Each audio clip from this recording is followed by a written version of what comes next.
Sampai aku harus pakai duit kuliah yang mereka udah transfer, diam-diam aku ambil dan aku beli kamera. Mama kirim kamu ke US buat ini, buat belajar, bukan buat bikin video-video kayak gitu. Tapi is happy to see where you are right now. Ini cita-cita dari kecil kah?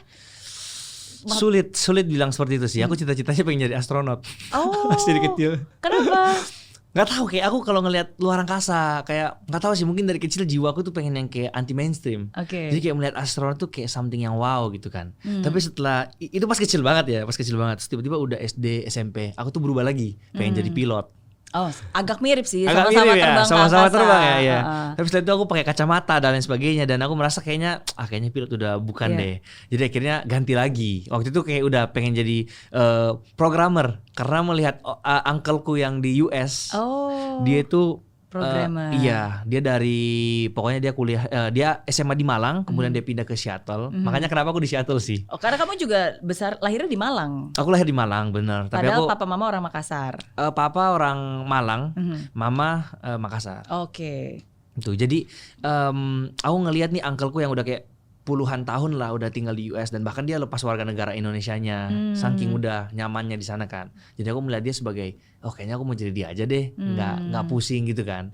Tapi pas saat nyampe US, tapi tetap jurusanku ini ya, apa? IT. Tetap aku lulusin IT gitu, walaupun sampai sekarang nggak kepake sih coding-codingnya itu.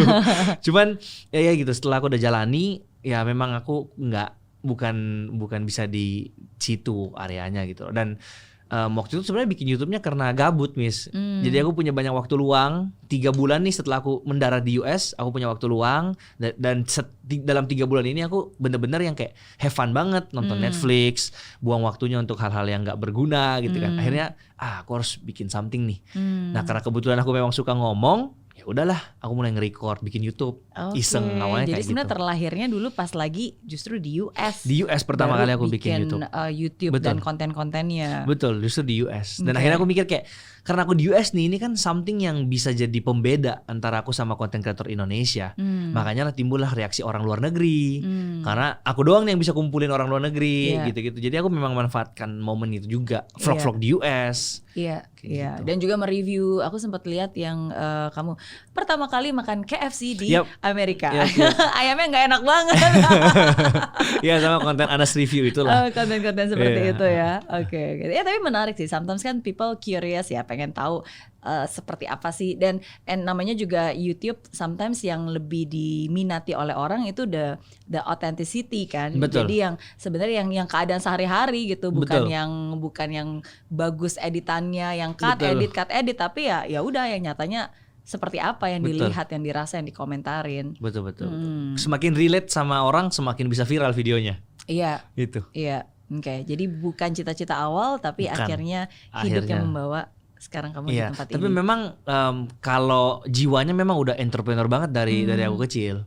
Dan aku tuh benar-benar yang bisa mikir selalu yang beda. Ini aku mau cerita satu hal, Miss. Boleh nggak? Boleh dong. Jadi pas aku SD, aku tuh tahu gak sih yang mister yang ada bulat-bulatnya itu, yang penggaris bulat-bulat, yang kalau mau buat jam yang gede, yang kalau di SD terus ada bulatnya yang gede, ada yang kecil, itu kan. Nah, pada saat itu aku disuruh bawa itu sama guruku ke sekolah karena kita mau belajar jam. Tapi aku nggak bawa waktu itu kan, karena aku lupa atau apa gimana gitu. Nah, kata guruku, semua yang nggak bawa mister itu harus keluar dari kelas. Pas saat itu masih ya zaman diktator ya guys, apalagi di Makassar masih keras nih guru-gurunya. Suruh keluar. Temanku yang nggak bawa pada keluar lah. Nah, aku juga nggak bawa nih Miss pada saat itu. Terus? Tapi aku nggak mau keluar karena kan intinya yang aku ngelihat adalah gurunya ini nyuruh buat jam kan. Akhirnya buatlah jam kita. Guruku mulai jalan dari depan. Oh ya bagus nih jamnya, bulat, bagus ini. Pas ke aku, dia kaget. Kenapa? Karena jam yang aku gambar itu bukan bulat, tapi aku pakai tempat pensilku yang kotak, aku gambar jam kotak, which is sama-sama jam. Jadi dia juga mau marah, tapi kayak, tapi kan jam juga gitu loh. Iya, jadi aku bisa kayak mikir yang kayak gimana ya gitu loh, biar aku betul. biar itu kayak gitu-gitu sih. Tapi dari situ itu sebenarnya udah muncul pola pikir yang dewasa karena kamu mengerti tujuannya ini, maksudnya jam penggaris itu kan cuma alatnya, tapi kan kamu mengerti sebenarnya tujuan gurunya kan bikin jam, ya udah saya bikin aja jam, dan akhirnya ya memang benar, nggak disalahkan juga. Betul. Jadi jiwanya memang udah kayak dari kecil memang suka banget bisnis sih.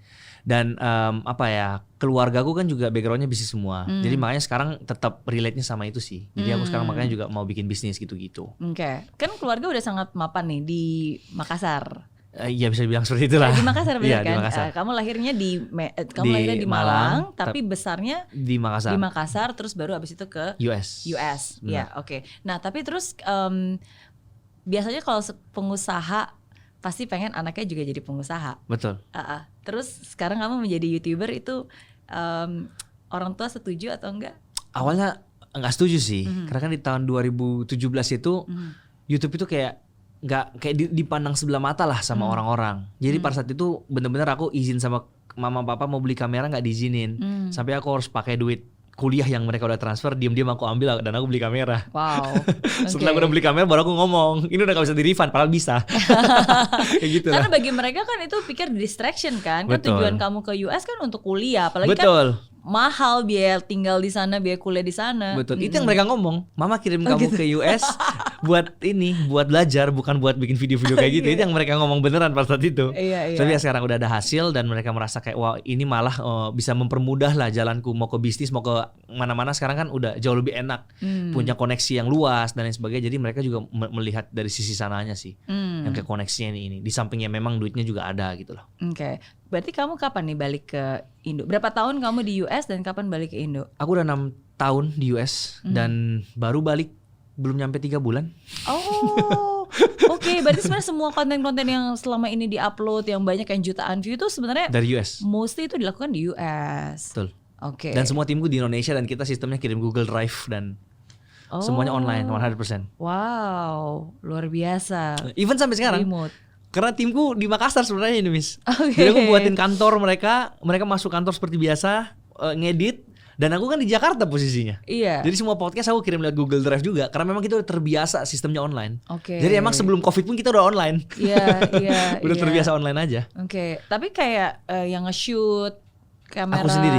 Oke, terus berarti abis itu baru kamu olah dan kasih mereka. Oh itu nggak mudah loh, karena kan sometimes ketika kamu yang nge-shoot, definitely kan kamu udah ada pemikiran ini editannya seperti apa. Betul. Jadi kan orang yang ngedit harus bisa mengerti bagian mana yang sebenarnya pengen kamu yang menjadi penting, yang menjadi alur ceritanya kan. Betul ya. Tapi mereka pada dasarnya yang paling baru yang kerja di aku itu editorku udah 4 tahun.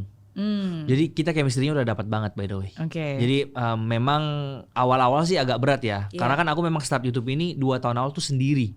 Jadi bikin konsep sendiri, syuting sendiri, edit sendiri, semuanya benar-benar sendiri. Nah pas saat aku hire 1 orang itulah mulai aku ngasih tau dia styleku gimana, aku maunya gimana, tambah 2 orang, 3 orang, sambil gitulah ada adaptasi terus. Aku ngasih tau maunya gimana sampai sekarang udah tahu lah mereka gimana. Oke. Ya butuh adjustment lah. Ya butuh waktu proses butuh untuk bisa matching ini. Dan menyamakan style kan. Betul, karena kan it's all about personality kan. Betul. Maksudnya apalagi kalau itu personality-nya kamu seperti itu, berarti kan tim harus mengerti pesonanya kamu seperti apa. Bahkan fun fact-nya Miss, kadang satu video panjang YouTube itu langsung diedit sama 4 orang yang berbeda, tapi stylenya bakalan sama. Jadi orang nontonnya nggak tahu kalau itu diedit sama 4 orang yang berbeda. Gitu. Tapi memang udah ada formatnya sih Miss. Iya. Jadi mereka udah tahu. Oke, that's good. Salam buat editor-editor yang di Makassar.